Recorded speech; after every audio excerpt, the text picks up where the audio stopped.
Welcome to Vikas Sharma classes. कैसे हो दोस्तों? आप सब बढ़िया होंगे, फर्स्ट क्लास होंगे। हम बात कर रहे थे पार्टनरशिप को लेके। पार्टनरशिप का जो पिछला लेक्चर था उसके बारे में कुछ बातें बताई थी, पार्टनरशिप का बेसिक इंट्रो दिया था जिसमें मैंने डेफिनेशन को लेके बात की थी। इंडियन पार्टनरशिप एक्ट कौन सा है 1932, सेक्शन 4 में इसकी डेफिनेशन, फर्म क्या होती है, फर्म का नेम क्या होता है और कुछ फीचर्स बताए थे। सारे के सारे फीचर्स आप समझ गए होंगे पिछले लेक्चर में। अब हम कंटिन्यू पढ़ते हैं आगे, ध्यान से सुनिए। पार्टनरशिप डीड आज पढ़ेंगे। आज का टॉपिक रहेगा हमारा पार्टनरशिप डीड। ये पार्टनरशिप डीड क्या होता है? इसे हिंदी में बोला जाता है साझेदारी संलेख। क्या बोलते हैं हिंदी के अंदर? साझेदारी संलेख। वैसे नाम से ही आपको पता लग गया होगा ये होता क्या है। समझ गए क्या? सबके सब समझ गए? सर समझ गए। क्यों समझ में नहीं आएगा? लिखने से ही समझ में आ जाता है आपको। तो बताओ, पढ़ने के बाद तो आप कमाल कर दोगे। पढ़ने के बाद तो क्या कर दोगे आप? कमाल कर दोगे।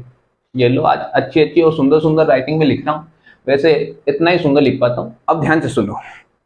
हाँ, साझेदारी संलेख या पार्टनरशिप डीड होता क्या है?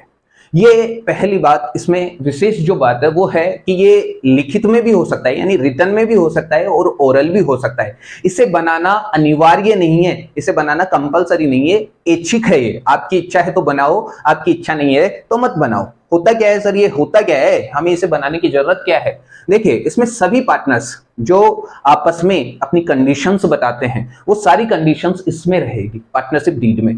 अगर इसे लिख लिया जाता है तो उसे बोलते हैं साझेदारी संलेख। क्या बोलते हैं उसे? साझेदारी संलेख। इसमें साझेदारों की जो अनुबंध की शर्तें होगी, जो कॉन्ट्रैक्ट में उन्होंने शर्तें तय की है, उन शर्तों का इसमें उल्लेख रहेगा और सभी साझेदार उस पर सहमति प्रदान करेंगे। बातें समझ में आ गई क्या? सभी साझेदार उस पर कंसेंट देंगे तब जाके वो बनता है पार्टनरशिप डीड। क्लियर है बात? ध्यान से सुनिए। इसे बनाना ऐच्छिक है, कंपलसरी नहीं है, अनिवार्य नहीं है, यानी वॉलंटरी है। इसे बनाओ तो सही, नहीं बनाओ तो सही। अब बात सुनना, ये स्टाम्प पेपर पे बनता है। किस पे बनता है? ये स्टाम्प पेपर पे बनता है जिस पर सभी साझेदारों के सिग्नेचर होते हैं, क्योंकि उन्होंने इस पर क्या दी है? कंसेंट दी है, सहमति दी है। तो सभी साझेदारों के क्या रहेंगे? इस पे सिग्नेचर रहेंगे। बात समझ में आ रही है? और इसके अंदर शर्तों का उल्लेख रहेगा। साझेदारों की जो कंडीशंस है उन शर्तों का क्या रहेगा? उल्लेख।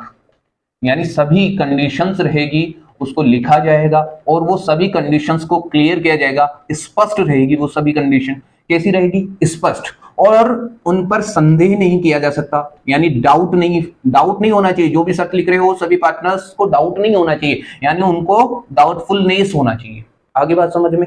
यानी संदेह रहित रहेगी। कैसी रहेगी ये? संदेह रहित रहेगी। अब सभी साझेदार इस पे क्या करेंगे? सिग्नेचर। किस पे रहेगा? स्टाम्प पे। सर किस पे बनेगा ये? स्टाम्प पे। अगर आपकी फर्म, ध्यान से सुनना, मैं बात कर रहा हूं फर्म, ये फर्म अगर रजिस्टर्ड है, कैसी है?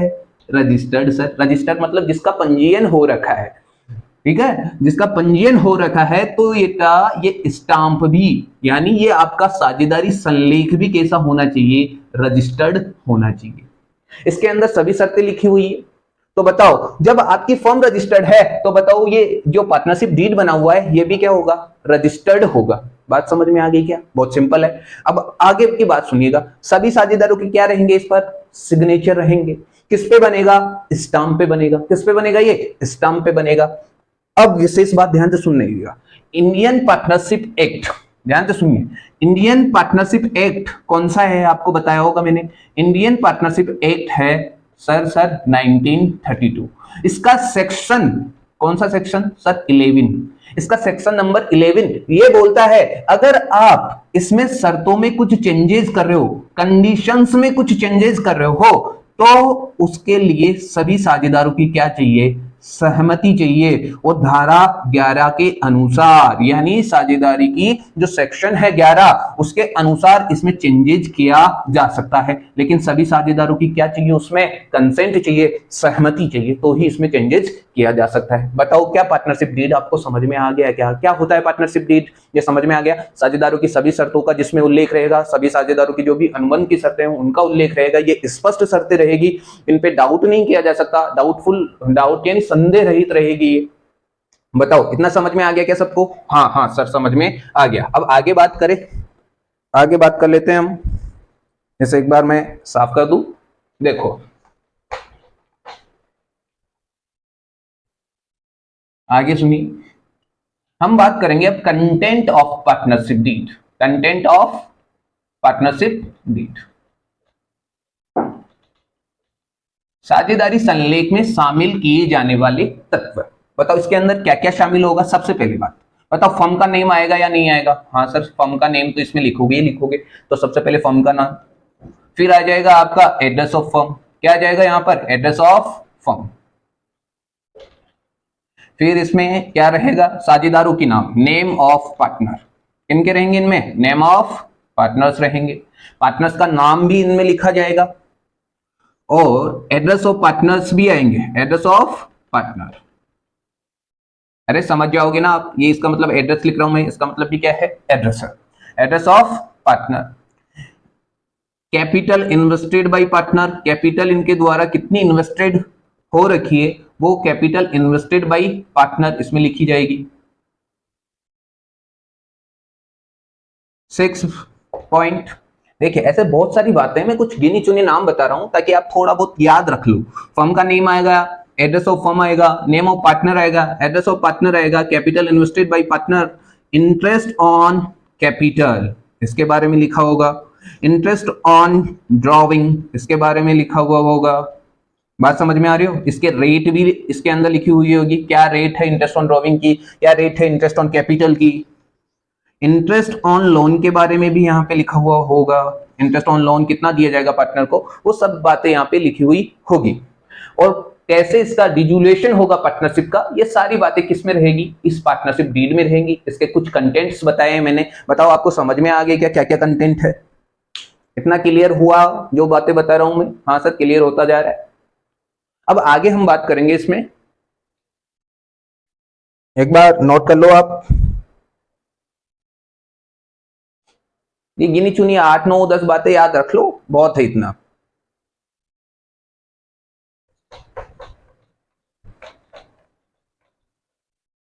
अब मैं कैपिटल अकाउंट के बारे में बात करूंगा।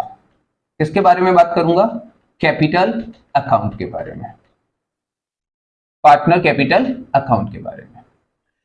देखिए पार्टनर्स के कैपिटल अकाउंट फर्म दो तरह से रखती है। कितने तरह से रखती है, इसके लिए दो मेथड अपनाती है फर्म कि हम पार्टनर्स के कैपिटल अकाउंट को हम दो तरह से मेंटेन करते हैं। यानी साझेदारों के पूंजी खाते रखने की विधियां हम पढ़ेंगे, साझेदारों की के लिख लो, साझेदारों के पूंजी खाते रखने की विधियां, ध्यान से समझना, ये भी इंपॉर्टेंट है आपके। एक एक बात बता रहा हूं मैं आपको और आसान सी बातें हैं। देखो साझेदारों की पूंजी खाते रखने की विधियां कितनी है, दो। एक तो है आपका fixed capital account method, fixed capital account method यानी स्थायी पूंजी खाता विधि। दूसरा है fluctuating capital account method, fluctuating capital account method, परिवर्तनशील पूंजी खाता विधि। इसे बोला जाता है स्थायी पूंजीगत खाता विधि, इसे बोला जाता है परिवर्तनशील पूंजीगत खाता विधि। हिंदी मीडियम भी ध्यान दे लीजिए, ध्यान से सुनिए मेरी बात। इसे फिक्स्ड को हम बोल सकते हैं स्थिर पूंजीगत खाता विधि, इसे बोलते हैं अस्थिर पूंजीगत खाता विधि। इसे एक नाम हो गया स्थिर, इसका हो गया अस्थिर। इसे बोला जाता है अपरिवर्तनशील, इसे बोला जाता है परिवर्तनशील। इसमें साझेदारों के कितने खाते खुलेंगे, दो खाते खुलेंगे। कौन कौन सा सर, एक तो सेविंग अकाउंट, एक करंट अकाउंट। नहीं, ये नहीं। देखिए सेविंग अकाउंट आप बैंक में खोलते हो, हाँ सर खोलते हैं, और बैंक में करंट अकाउंट भी खोलते हैं। ऐसे ही आपका फर्म कितने अकाउंट खोलेगी जब आप फिक्स्ड कैपिटल अकाउंट मेथड लगाओगे, दो। कौन कौन से सर, एक तो partners capital account, partners capital account, एक खोलेगी partner current account, partner current account. इधर फ्लक्चुएटिंग में कितने अकाउंट खोलेंगे, इधर एक ही अकाउंट खुलेगा, उसका नाम रहेगा partner capital account, partner capital account. बताओ इतनी बात समझ में आई या नहीं आई। मैं बता रहा हूं आपको साझेदारों के पूंजी खाते रखने की विधियां, साझेदारों के कैपिटल अकाउंट को किस तरह से फर्म रखती है, दो मेथड का यूज करती है। ए वाला है fixed capital account method, B वाला है fluctuating capital account method. A में जो फर्स्ट अकाउंट खुलेगा उसे बोलते हो पार्टनर कैपिटल अकाउंट में, दूसरा है आपका पार्टनर्स करंट अकाउंट। बातें समझ में आ रही है। अब इनके बारे में मैं कल आपको विस्तार से बता दूंगा कि क्या क्या पढ़ने वाले हैं। जब भी मैं नेक्स्ट लेक्चर डालूंगा इनके बारे में चर्चा करूंगा कि पार्टनर कैपिटल अकाउंट क्या होता है, पार्टनर करंट अकाउंट क्या होता है, फ्लक्चुएटिंग कैपिटल में पार्टनर कैपिटल अकाउंट क्या है, इन दोनों वीडियो में क्या डिफरेंस है, इन दोनों मेथड्स में क्या अंतर है, ये सारी बातें हम नेक्स्ट लेक्चर में करेंगे। आज के लिए इतना ही रखेंगे, वीडियो काफी लंबा हो जाता है और आप भी अब थक चुके होंगे थोड़ा बहुत, तो हाँ, जो नहीं थके उनके लिए लेक्चर तैयार है, अगले लेक्चर में मिलते हैं। और आप इस चैनल को लाइक कीजिए, सब्सक्राइब कीजिए, ज्यादा से ज्यादा शेयर कीजिए वीडियो को, ताकि मुझे भी मोटिवेशन मिले और आपको भी क्या मिले, मोटिवेशन। चलो, धन्यवाद, शुक्रिया।